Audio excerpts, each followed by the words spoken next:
નમસ્કાર, પ્રાર્થના સંદેશ ન્યૂઝમાં આપનું સ્વાગત છે। દસાડા તાલુકાના કચોલિયા ગામે દુઃખદ ઘટના અંગે રજૂઆત કરાઈ। દસાડા તાલુકાના કચોલિયા ગામે કપડાં ધોવાના ઘાટ ધરાશાયી થવાથી એક દલિત મહિલાનું ઘટના સ્થળે જ દુઃખદ અવસાન થયું હતું। આ ઘટનાને ગંભીરતાથી લઈને આજે આમ આદમી પાર્ટી ગુજરાત પ્રદેશ અનુસૂચિત જાતિ વિભાગના અધ્યક્ષ શ્રી જગદીશ ચાવડા, અનુસૂચિત જાતિ વિભાગના પ્રદેશ સહમંત્રી શ્રી જયેશ વાઘેલા, ગુજરાત પ્રદેશ સહમંત્રી શ્રી પરસોત્તમ મકવાણા, દસાડા તાલુકા પ્રમુખ શ્રી પરેશભાઈ મકવાણા, લખતર તાલુકા ભગીરથસિંહ સુરેન્દ્રનગર, જિલ્લા ઉપપ્રમુખ ભીંબા, લખતર જિલ્લા પંચાયત પ્રભારી કેપી વાઘેલા, દસાડા વિધાનસભા સહપ્રભારી મુકેશભાઈ મકવાણા આગેવાનોને તાલુકા જિલ્લા હોદ્દેદારો દ્વારા મૃતક પરિવારની મુલાકાત લઈ સાંત્વના પાઠવવામાં આવી હતી। ત્યારબાદ આગેવાનો દ્વારા ઘટના સ્થળથી મુલાકાત લઈને સુરેન્દ્રનગર ખાતે જિલ્લા પોલીસ અધિક્ષક કચેરીએ દસાડા વિધાનસભા પ્રભારી શ્રી વિશાલભાઈ પરમાર સાથે તમામ આગેવાનોને આવેદનપત્ર પાઠવી જવાબદાર લોકો સામે ફરિયાદ નોંધાવી કાયદેસરની કાર્યવાહી કરવાની માંગ કરવામાં આવી છે। ન્યાય માટે લડત ચાલુ રહેશે। ત્યાં જઈને જોયું અમે જે ઘટના ઘટી હતી આમાં તો જો અકસ્માત એ આખી અલગ વસ્તુ છે। આપણે સમજીએ ધારો કે આ ઝાડ અત્યારે પડે ને આપણે 2-3 જણા મરી જઈએ એ નેચરલ પ્રોસેસ છે, અકસ્માત છે કે ભાઈ થયું, પરંતુ જ્યાં મેં લાઈન ઝાડ મૂક્યું હોય નીચે જોઈન્ટ માર્યા વગર 100 પીસ માટે અને પડે તો એમાં કોઈ વ્યક્તિ જવાબદાર થાય કે એ નેચરલ પ્રોસેસ નથી। એ જેવી રીતે એને મૂકવાનું હતું એવી રીતે એને મૂક્યું નહોતું, શોભાના ગાંઠિયાને જેમ મૂક્યું હતું એટલે પડ્યું કોઈ એમાં કોઈનો જીવ ગયો। એટલે જાણી જોઈને કરેલ કૃત્યમાં આના અમારી ભાષામાં અમે ગણી સમજીએ તમને સમજાવી રહ્યું કે શું બન્યું કે જે ઓલરેડી એક દિવાલ હતી એની પર બીજું 9 ઇંચનું જે મૂકી દીધું આખું બરોબર, એ આખું ચોસલું પડી ગયું, વધારે પડતું ઊંચું હતું એટલે આ જ છે ને। તમે તો નજરે જોયું, મને મેસેજ મળ્યા, તમે પહેલું જ તમે જોયું હતું તમારી નજરે, ત્યાં એવી વાતો ચાલે કે આખલા લડ્યા ને એ લડ્યું, તમે મને ખબર છે કે એવું કશું નહીં, એમણે પડી ગયું 15 દિવસ। એટલે જે પરિવારનું સભ્ય જતું રહ્યું છે તો પાછું આપણે કોઈ લાવી શકવાનું નથી, પરંતુ ધારો કે એ 8 વાગે જે ઘટના ઘટી એ 10 વાગે જે ગામજનોએ કીધું જે 10 વાગે ઘટ્યું હોય તો 15-20 જણા મરી જાય, બાળકો સહી સમજો। આટલી મોટી ઘટનાનો જે આરોપી છે, જવાબદાર વ્યક્તિઓ છે, એને એમણે જવા દેવું? આપણે આપણા વ્યક્તિને ન્યાય તો અપાવવો પડે। બીજું, નાની ઉંમરે બન્યું છે, દીકરીઓ નાની છે, પરિવારમાં એટલી બધી ઇન્કમનું સાધન નથી, એ બધા મેસેજ મળે, કેટલી જવાબદારીઓ નિભાવવી પડશે તમારે।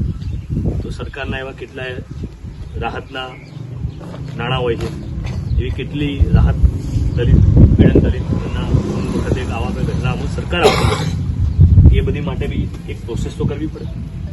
તમે એફઆઈઆર કરો દાખલ તો સામેવાળા જવાબદાર તલાટી હોય કે સરપંચ હોય કે જે બી હોય એ જેલમાં જાય। સરકારના નાણાં વિભાગમાંથી જે બી તમારા માટેની સહાય હોય એ માટે અમે બધા લડીશું સાથે મળી, તમને 2-5 પૈસા મળે જેથી દીકરીઓને આગળ લગન એમનું ભણવાનું એ બધું કરાવી શકીએ। આખી બધી પ્રોસેસ હોય।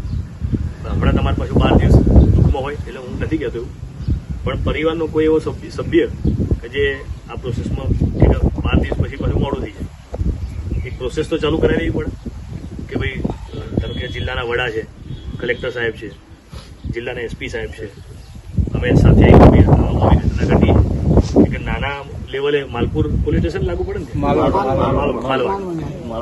માલવાણમાં તો પીએસઆઈ બીએસઆઈ છે ટાઉનમાં તો, હા ભાઈ એ તો તમને જેમ બને એમ દબાવવાની કે ભાઈ આ પતાવી દો, પૂરું કરી દો એવું જ હશે, મને ખબર છે। તમે કહો કે ના, જનરલી અઢળક આવી અત્યાચારોની આવા બનાવની અંદર આવું જ થતું હોય। આખા જિલ્લાનો વડો જે હોય એને તો કોઈ ના બોલીએ કેમ કરે, જિલ્લા વડા જોડે જવું જરૂરી અને આ પ્રોસેસ કરાવો એવી તમને વિનંતી। કોઈ દબાણ નથી કે એવું કશું નથી, અમે તમારી જોડે છીએ, તમારા તમામ ડિસિઝન તમે જે કરો। આ લોકો આમની ડેડ બોડી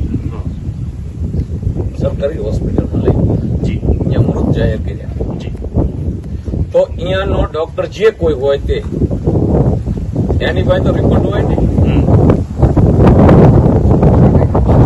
એસપી સાહેબને ડાયરેક્ટ કેવું કે આ અમારો રિપોર્ટ છે, જે તે વ્યક્તિ, હું એવું નથી કહેવા કે તમે જ કરો, જે તે વ્યક્તિ કોની ગ્રાન્ટમાંથી શું થયું જે થયું તો પછી આગળ એ તપાસનો વિષય તમારો।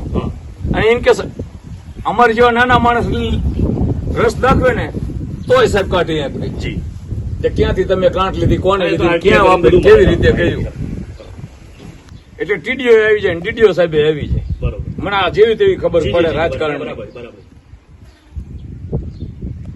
એટલે હું એ જ કહું છું આ ભીનું જ હંકેલી જશે, એ માટે જ અમે આયા એના છીએ. માટે તો અમે તો એવું કહેવા માંગીએ અમારા રૂપિયા તો જોતા જ નથી. જી અમે અહીંયા એ તો તડકે એક પાસું છે, સમજો, રૂપિયા અપાવવા માટે અમે નથી આવ્યા, અમે તો ન્યાય માટે આવ્યા. એક પાસું છે કે સરકારનો નિયત કરેલ ધારાધોરણ મુજબ પીડિતને મળવા પાત્ર હોય તો મળશે જ, સમજો. પણ આ દીકરીઓ હે, 2 સંતાન હે આના. આ બેઠી મોટા મોટી છોકરી જો તમારી નજર સામે ઈ બે બેઠી પીળા શર્ટ બોલીને બે. હવે ઈ દીકરીઓને આમ જનેતા તો નથી મળવાની ને. નહીં. મને દુઃખ થાય હો, જનેતા સબ હિંમત રાખો, અમને બી દુઃખ છે પણ બહુ. હવે સાંભળો તમે વાત. સાહેબ એ માટે આવ્યા છે કે તમને તમારે કેસ કરવાનો છે, તમારે જ્યાં જ્યાં સાહેબો તમે નો સાંભળતો આ સાહેબ હારે રહેવા માટે છે. અને અમારી એક તમને માંગ કોઈ દબાણ હોય તો કહેજો, એટલે તમારે પાસે કચ્છ કચાઈ પૂછવા માટે આવ્યા છે. કોઈના બી બાપની બીક અમે નહીં રાખતા. હા, આમાં અમને બીક ન કોઈ હોય. ફરક પડતો નહીં, જેને જે કરવું હોય. અમે તમારી હજળ બહુ ઉભા છીએ. આ નાની વાત નથી. તમે મજબૂત હોય તો અમે છીએ. આ નાની વાત નથી પાછી. બરોબર છે? એટલે અમે આની અંદર તમને support કરવા આખું તૈયાર. જીવ ગયો છે, 2 છોકરીઓને માને જીવ ગયો છે. આ નાની વાત નથી. આજે 2 છોકરીઓને ભણાવવાની છે, એનું આ પ્રસંગ કરવાનો મર્ડર મર્ડર કહેવાય. સમગ્ર જાણી જોઈને કરવામાં આવેલું આ કૃત્ય છે. તલાટી સરપંચના ઓલા ભાઈ મર્ડર જ કહેવાય એક જાતનું. સાપ અરે લોભ આપણે કહેવાય. એટલું બધું કોઈની ઉપર પ્રેશર નથી કરવું. મીન્સ કહેવાનો તાત્પર્ય કેવો હશે મને ખબર છે જો. કે આ રીતે થાય, પણ એ લોકોએ ભ્રષ્ટાચાર કર્યો ત્યાં અમારી આ દીકરી હા, વિરુદ્ધ નહીં, મારે હા, છોકરી બસ, છોડવાની. બસ, ઈ main દાદા, વસ્તુ. હું શું કહું સાંભળો. જો રાજકારણ કરવું હોત, લાઇમલાઇટ મેળવી હોત, તો જે દિવસે ઘટના ઘટી એ દિવસે અમે આવી ગયા. તમને ડેડ બોડી ના લેવા દે તો પોલીસ ધંધે લાગત.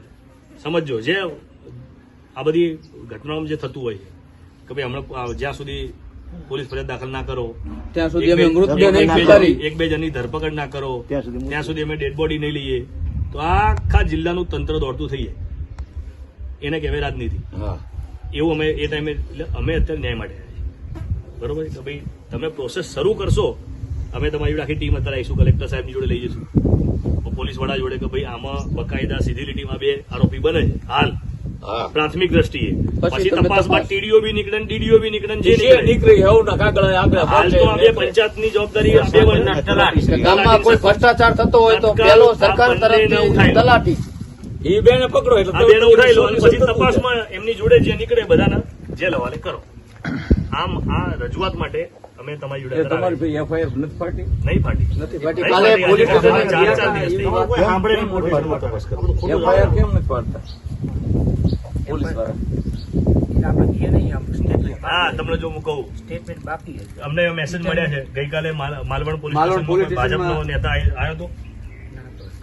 જે મેસેજ મળ્યા અમને જે મળ્યા અને અહીંયા પરિવારમાંથી કોઈ ફરિયાદ- ખાલે ગયું તું માલવણ પોલીસ પરિવારમાંથી કોઈ સ્ટેશન. કીધું માલવણ? ના ના કોઈ નથી ગયું, પણ આ મહેમાન આવતા ક્યાં જાય કોઈ? એટલે કોઈ પણ બીજું તમારા તમારા વતી? અલગથી કોઈ અમને જે રિપોર્ટ મેસેજ મળ્યા છે એમાં. કે ભાઈ અહીંયાના જે આપણી સમાજના હોમગાર્ડ જવાનો છે ને હા, એ બધા એને મને મેસેજ. કાલે એવું કીધું.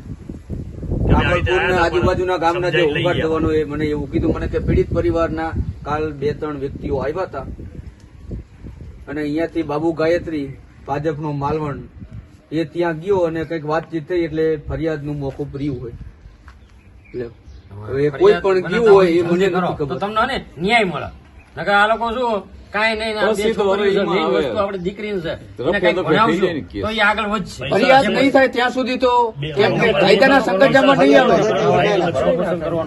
એટલે અત્યારે પગાર પણ અમારા ઈમેલ દ્વારા- 5 દિવસ, પછી 2 મહિના, 6 મહિના, પ્રાથમિક પીએમ રિપોર્ટ મળે. ઓલો રિપોર્ટ તો એ તો 15 દિવસે આવે. 15 દિવસે આવે એટલે એની કોપી મળે. ત્યાંય નિવેદન લેવા ડોક્ટરે નિવેદન લીધું હશે કઈ ઘટના કઈ રીતે બની. હમ. પછી એ જે એમએલસી ની કોપી માલવણ પોલીસ સ્ટેશને આવી હશે. ખરી વાત. પછી અમને કઈ જવાબ નહીં આપ્યો હોય તો માલવણ પોલીસે આગળ નિવેદન આપણે એસપી ને જ મળવાનું હોય, માલવણ પોલીસ સ્ટેશન જે શું કરવાનું?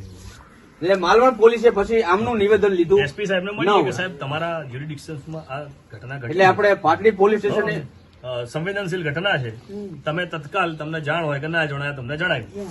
હવે તમે તત્કાલ અમે એક્શન મોડ ઉપર આવીને માલવણમાં તમે ફોન કરીને કહી દો કે ભાઈ તાત્કાલિક એફઆઈઆર દાખલ કરો અને તપાસના આદેશ આપી દો. એ જિલ્લાના વડા છે, આપણે શું કરો? કોઈ પીએસઆઈ ને કહીને કાગળવા જવાની જરૂર કોઈ નથી. કોઈને તકલીફ ન દે એ ડાયરેક્ટ દબાણ કરે બિચારો નાનો અધિકારી, ઈ કરે. એ નાનો અધિકારી છેલ્લે હેરાન થાય. આપણે મોટા અધિકારી જોડે જ જવાય. બાકી પ્રથમ નિવેદન તો એમએલસી નું જે તે ડેડ બોડી હારે અહીંયાથી દવાખાને લઈ ગયા છે ત્યારે હારે હશે હા, એ તો થઈ ગયું ને, તો બધું. એમએલસી નિવેદન તો નોંધાય જ. હા. તમે સરકારીમાં લઈ જાઓ કે પ્રાઇવેટમાં લઈ જાઓ, એટલે પાટડી પોલીસ સ્ટેશનમાં નિવેદન હશે પ્રથમ, અને એ નિવેદનની કોપી માલવણ પોલીસ સ્ટેશને આવી હશે. પ્રાર્થના સંદેશ ન્યૂઝની તમામ લેટેસ્ટ અપડેટ્સ માટે ચેનલને હમણાં જ લાઇક, શેર અને સબસ્ક્રાઇબ કરો.